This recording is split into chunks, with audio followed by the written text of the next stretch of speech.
네, 안녕하세요. 케부자입니다. 시청하시기 전에 구독하기, 좋아요, 알람 설정, 멤버십까지 부탁을 드리겠습니다. 네, 오늘은 뭐 경제에 관련된, 부동산에 관련된 뭐 여러 가지 뉴스를 좀 천천히 보면서 얘기를 좀 하도록 하겠습니다. 오늘 금리에 관련된 기사가 나왔습니다. 네, 저는 부동산 전문가도 아니고, 네, 금리 전문가도 아니고, 경제 전문가도 아니어서 그냥 기사 보면서 제 생각을 그냥 얘기를 한번 해볼게요. 캐나다 기준금리가 이제 내년 4월 달에는 인하론에 이제 무게가 실린다고 합니다. 이게 우리 예측을 많이 했었어요. 그죠? 그래서 원래는 2013년 지금쯤이면 아마 금리가 좀 떨어질 거다. 왜냐하면 그 경기 침체가 오기 때문에 실업률이 많이 올라가서 지금쯤이면 떨어지고 집값도 이제 많이 떨어질 거라고 예상을 많이 어느 정도 했었잖아요. 그죠? 그렇게 얘기하시는 분도 많이 있었고 근데 생각보다 뭐 그렇게 경기 침체가 온다고 하고 있고 느끼고는 있지만 눈에 확 띄는 그런 뭐 실업률이 확 올라간다든지 뭐 올라긴 조금 올라긴 올랐는데 오지 않았고 인구가 많이 증가하다 보니까 GDP 성장이 지금은 제로긴 하지만 사실상 마이너스로 얘기는 하지만 여전히 제로였고 미국도 지금 소비가 지금 엄청나게 되다 보니까 예상보다 경기가 침체가 지금 잘 안 되고 잘 안 된다는 표현이 웃기긴 한데 천천히 오고 있는 상황이에요.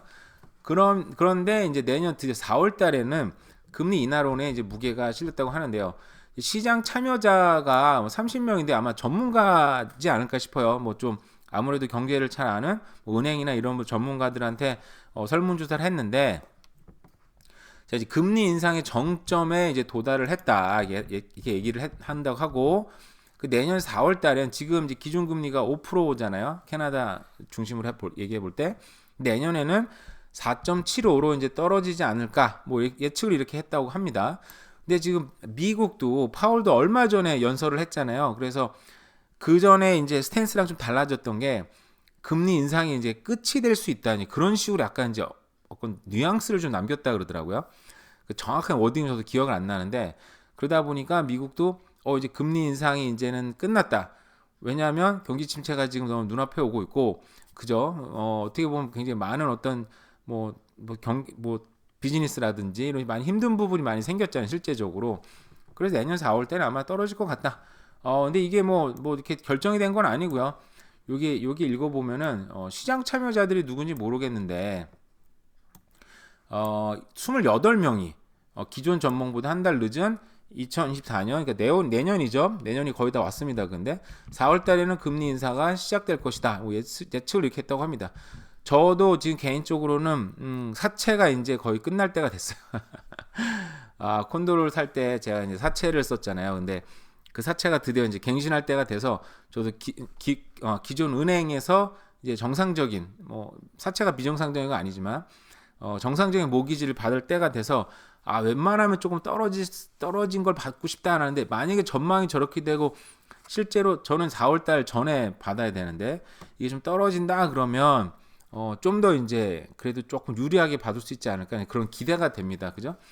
근데 제가 개인적으로 뭐 금리가 떨어져야 저는 이제 뭐 제가 내는 모기지나 앞으로 받을 모기지나 이 걱정인 거지 뭐 이 경제가 어떻게 되고 집값이 떨어지고 말고 이거랑 전혀 상관없이 제 개인적인 소망을 얘기하는 건데 여기에 대해서 좀 여러 가지 불만이 있으신 분들이 있는 것 같기도 하고 그렇긴 한데 뭐 이걸 통해서 제가 뭐 경제적인 어떤 예측을 하는 건 아닙니다. 어쨌든 그렇게 예측을 했다고 합니다.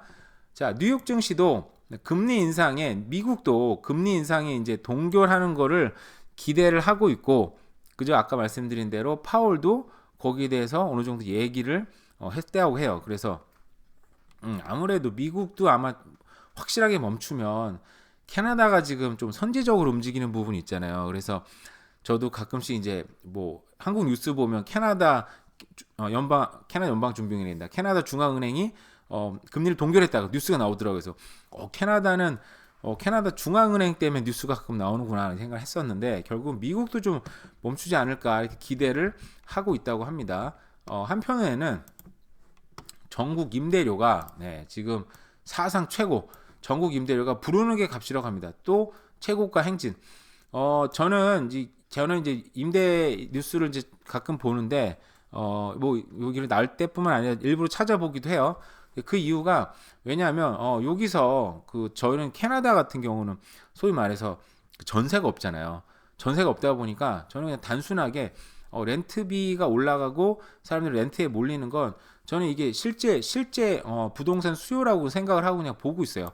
왜냐하면은 집을 구매하는 거 외에는 특히 캐나다 같은 경우는 대안이 없잖아요. 뭐 어느 나라나 마찬가지지만 여기는 뭐 임대하거나 아니면 집을 구매하거나 두 가지 선택밖에 없다 보니까 어떻게 보면 렌트가 저는 이제 실거주의 어떤 실수요의 어떤 척도라고 생각을 해서 자주 보는데 여전히 올랐다고 합니다. 네, 많이 오른 대로는 여기 보니까 뭐 전국 두 자리 뭐 11% 올랐다고 하는데 여기 보시면 가장 많이 오른 데가 뭐 노바스코샤, 알버타주가 15.4%, 15.3% 어마어마하게 올랐죠. 근데 그만큼 여기가 이제 사람들이 대도시 몰리다 보니까 그 사이에 노바스코샤나 알버타는 경기 침체가 딴 주보다는 좀 더 있었었는데 그쪽으로 사람들이 이제 많이 몰리는 거죠. 왜냐하면 토론토도 너무 비싸고 밴쿠버도 너무 비싸니까 그 대안으로서 이제 그쪽으로 가는 게 있는 것 같아요. 근데 여전히 뭐 그쪽은 이제 상승률로는 가장 많이 올랐지만 토론토는 렌트비는 이제 둔화세가 왔고요. 저도 부동산 전문가 이제 보면은 토론토랑 밴쿠버랑 이렇게 비교해 보면 토론토가 밴쿠버보다는 조금 더 빨리 움직이는 것 같아요. 그 밴쿠버는 부동이 1위지만 토론토 렌트비가 둔화세가 됐다 그러면 이제 렌트비가 안 올랐다는 게 아니에요. 상승이 둔화됐다.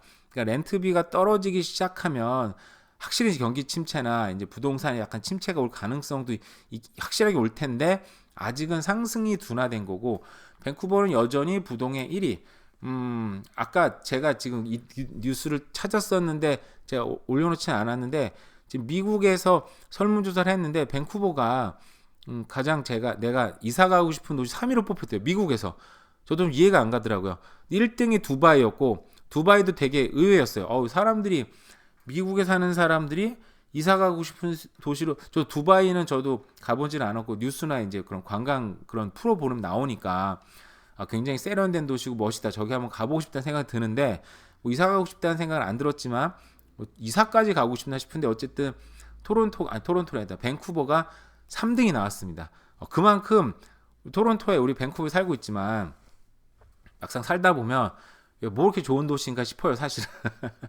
하지만 여전히 이미지나 여러 가지 뭐 병원도 어떻게 보면 외국 사람들이 보면은 밴쿠버 캐나다는 병원비도 공짜고 그죠? 막상 해보면 굉장히 불편하지만 여러 가지 여건상 여전히 밴쿠버는 사람들이 살고 싶어하는 소망하는 도시라 이거죠. 당연히 이런 도시에 부동산 가격이 올라가는 것도 당연하고 렌트비가 올라가는 것도 어떻게 보면 되게 당연하겠죠, 그죠?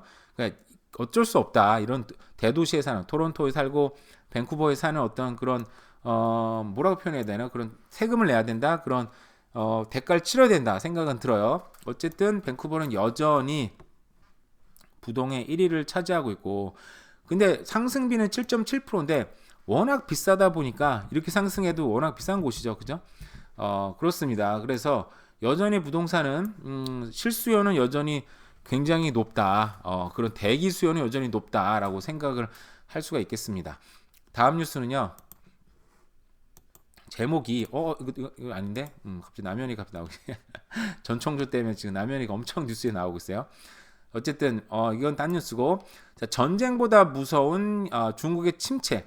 중국이 지금 부동산 기업인 일이 안 나는데 그 쌍두마차에서 성다하고 딴 쌍두마차에 쓰잖아요. 뭐 갈든시티인가? 근데 거기가 결국 파산보호 신청을 했고 중국이 지금 경제가 너무너무 어려워지고 있고 그 시진핑도 이제는 더 이상 대학생들을 취업 못 시키니까 지방으로 보냈는데 이제는 일자리가 없다 보니까 이제 인구도 줄다 보니까 이제 여자들은 취업하지 말고 그냥 아예 그냥 집에 들어가서 가정주부를 하는 게 낫겠다. 그 애를 많이 낳아라 이렇게 얘기까지 했어요.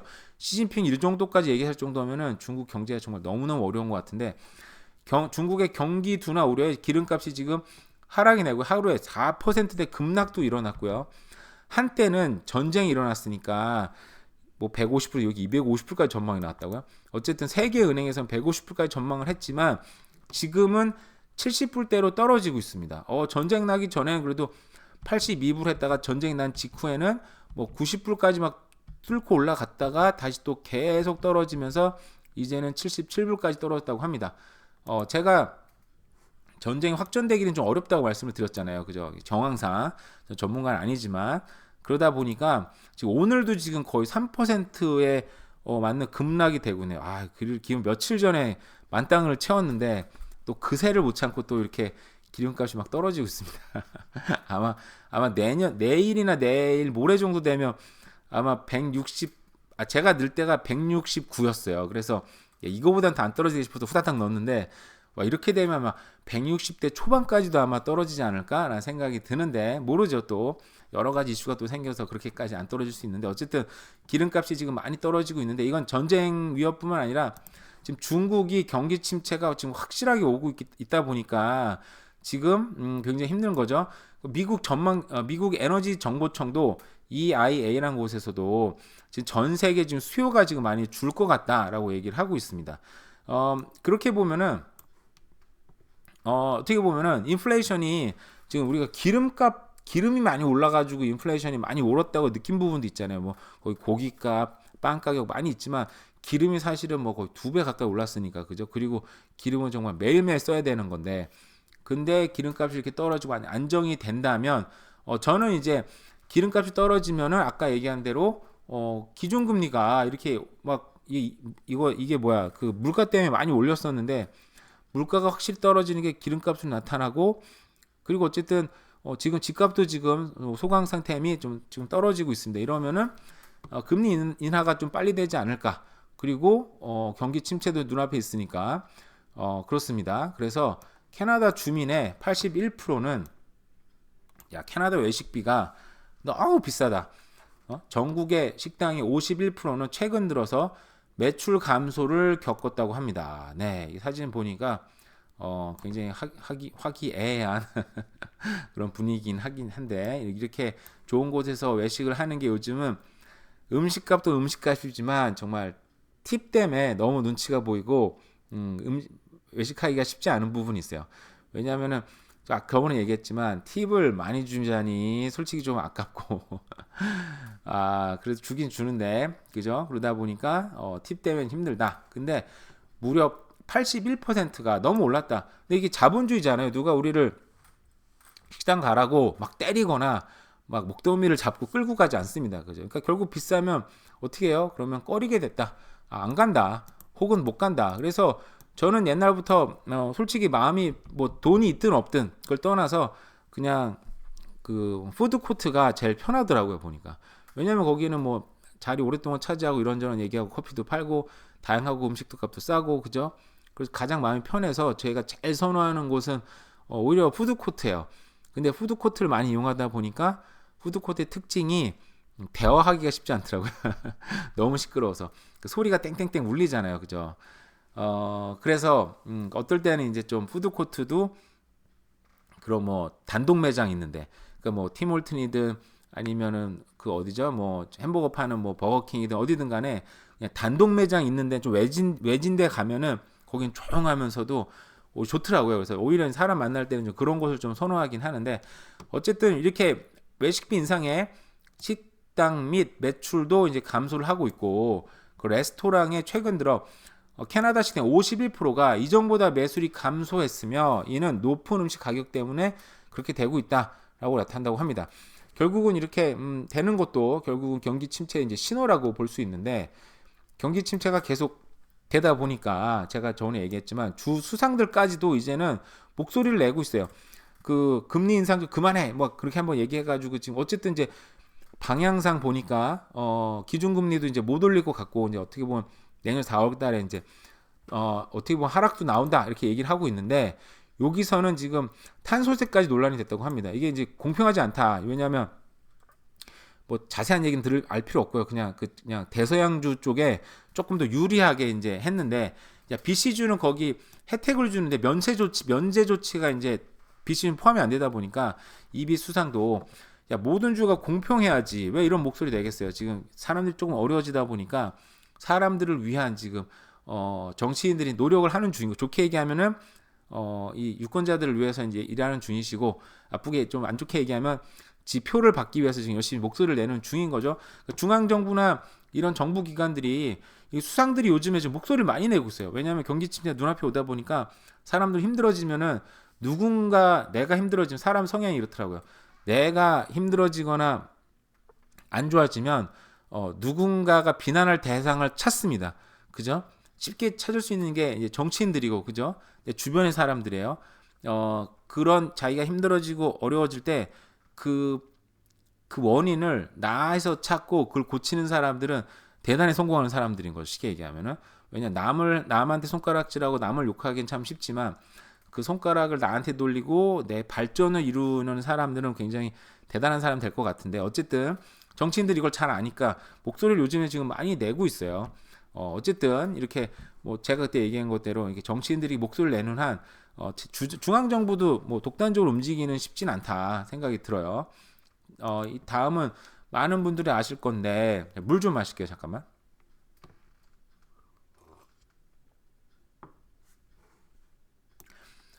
위워크라고 여기 공유 오피스 사무실 했었는데 이게 역사의 남을 몰락이 됐다고 합니다.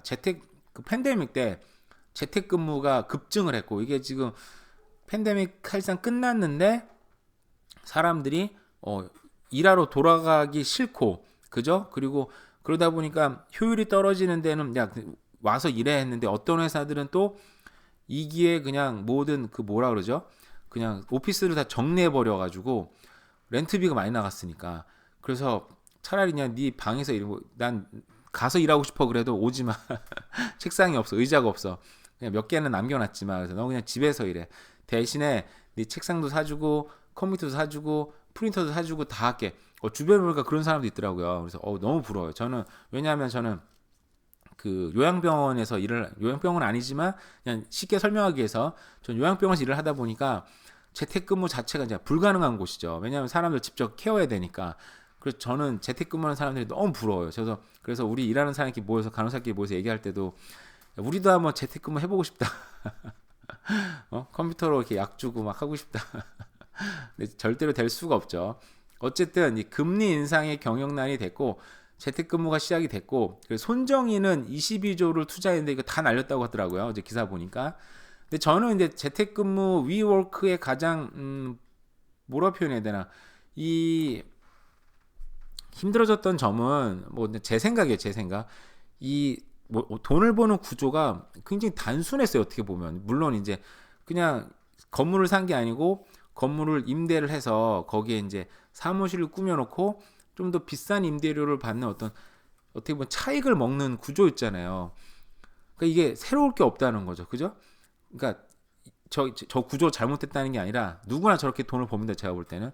근데 위워크라는 데가 저런 되게 단순하고 그런 그 이익 구조를 갖고 있는데도 불구하고 그게 어떤 막 최첨단 기업으로 보여졌다라는 게 문제가 있었던 것 같아요. 그러니까 저런 데는 굉장히 단순한 이익 구조이기 때문에 어떻게 보면 렌트 사업인 거잖아요. 그죠? 렌트 사업으로 돈을 많이 버는 사람 많지만 그게 뭐 하이 테크놀로지고 뭐 굉장히 엄청난 기술이 들어가는 건 아님에도 불구하고 굉장히 어떻게 보면 최첨단 기업처럼 보였다라는 게 문제가 있고, 그게 이제 드러나면서 결국 파산된 게 아닌가라는 생각이 들어요. 그러니까 나쁜 기업도 아니고 좋은 어떤 사업을 갖고 있었고, 하지만 너무 단순했는데 사람들이 기대가 너무 컸다. 그러니까 주식가격이 너무 올랐다 떨어져서 사람들이 망하게 된 거죠. 쉽게 얘기하면. 복잡한 얘기가 있습니다만 단순하게 얘기를 하자면 그렇다는 겁니다. 근데 위워크가 밴쿠버에도 3개가 오피스가 있다고 하네요. 그리고 토론토에도 2개가 있었대요. 그러니까 이게 전 세계, 그러니까 뭐 한국도 있고 미국도 있고, 이게 되게 단순한 기업 구조였었는데도 이렇게 단기간에 전 세계 사업을 쫙 확장한 것도 참 대단하다는 생각이 들어요. 결국은 이렇게 뭐 이렇게 돈을 잘 버는 사람은 단순한 구조를 갖고 이렇게 순간 퍼트려 돈을 확 벌고, 뭐 창업자 망하지 않았겠죠. 돈을 많이 벌었겠죠. 그런 생각이 좀 들긴 들었어요. 저렇게 단순하게 돈을 벌어야 되는구나. 그런 생각이 들기도 하고. 그 마지막 뉴스인데 이게 이제 사실은 지금 오늘 뉴스 중에 가장 중요한 뉴스기도 합니다. 이게 보시면 제가 처음 보는 사람인데 미국 국무부의 이제 중국 전문가래요. 자, 미국의 중동의 집중은 단기적이고 중국과의 전략 경쟁은 변함없다. 그러니까 이게 무슨 얘기냐면 지금 우리가 시선이 뭐 그 우크라이나 러시아 전쟁으로 순간 확 쏠렸었고, 그리고 지금은 또 팔레스타인하고 이스라엘 팔레스타인 전쟁이 일어나니까 그쪽으로 우리가 순간 시선이 확 쏠렸잖아요. 근데 결국은 미국은 여전히 중국과의 전략 경쟁은 변함이 없고, 이게 앞으로 쉽게, 물론 지금 중국이 거의 항복 선언까지 하긴 했지만 중국이라는 그 땅이나 힘이나 엄청나기 때문에 거기에 대해서 중국과의 경쟁, 중국과의 어떤 그 계속적인 싸움. 근데 중국이 이렇게 끝나는 게 아니야. 중국은 또 러시아랑 밀착하고, 여기 보잖아요. 그죠? 러시아랑 또 밀착하고. 왜냐하면 또 미국과 대항하기 위해서. 나중에는 또 중국이 뭐 EU와 유럽과도 연합할 수 있어요. 왜냐하면 미국이랑 만약에 싸워야 되고 거기 이익이 걸리는 사안이라면 결국 이 싸움은 결국은 세계의 어떤 그 헤게모니, 주도권을 누가 잡느냐의 싸움이다 보니까 미국을 필두로 해서 미국과의 경쟁하는 대상은 변할 수 있겠지만 계속 된다는 거죠. 그죠? 그래서 캐나다도 결국은 뭐 어차피 이제 캐나다는 영국 도미니언이다 보니까 영국 도미니언은 대체적으로 미국과 함께 이제 길을 걷는 그런 게 있잖아요. 캐나다는 미국하고 사이가 안 좋긴 하지만 결국 영국 도미니언이기 때문에 그 미국과의 길을 같이 가기 때문에 어떻게 보면 그런 어떤 대세적인 흐름에서는 캐나다는 역시 미국과 잘 길을 가고 있다라는 생각이 들고, 요즘에는 보니까 한국도 굉장히 미국하고 이제 잘 길을 가지 않나라는 생각은 들어요, 개인적으로는. 왜냐하면은 결국은 한국이나 캐나다나 힘이 막 굉장히 강한 나라가 아니고 선진국에 의해서 좀 좌지우지 되는 나라인데, 결국 미국과 대항하는 어떤 그 대항마들을 봤을 때 일단은 민주주의도 아니고, 그죠? 경제적으로 어떤 아까 그 위워크 얘기했었는데, 최첨단의 기술과 세계 역전, 뭐 또 반도체 기술이나 앞으로의 미래 먹거리를 갖고 있는 곳은 대부분 미국인데, 결국 미국 따라가야지 경제도 괜찮지 않을까라는 개인적인 생각을 합니다. 그런 생각들. 네, 오늘 뭐 지금 여러 가지 뉴스들 보느라 지금 어쨌든 금리 얘기로 시작해서 뭐 중국 얘기, 미국 얘기, 이거는 또 지금 나중에 또 이런 자세한 얘기를 한번 해볼게요. 맨날 이렇게 게임하고 얘기 안 하는 것 같긴. 충분히 얘기하지 않았나요 오늘은, 그죠? 미국 금리로 시작해서 여러 가지 경제 뉴스들 뭐 얘기했습니다. 비가 요즘은 이제 매일 오는 것 같아요. 겨울로 이제 들어섰고, 그리고 요즘에는 올 겨울은 온화하면서도 비가 많이 내리고 눈은 이제 적게 내린다 그러더라고요. 눈이 작년에 몇 번 내렸는데 눈 오니까 별로 좋진 않더라고요. 그래서 어쨌든 따뜻한 겨울, 뭐 저한테 나쁘지 않을 것 같습니다. 여러분 오늘 하루도 잘 보내세요. 네, 감사합니다.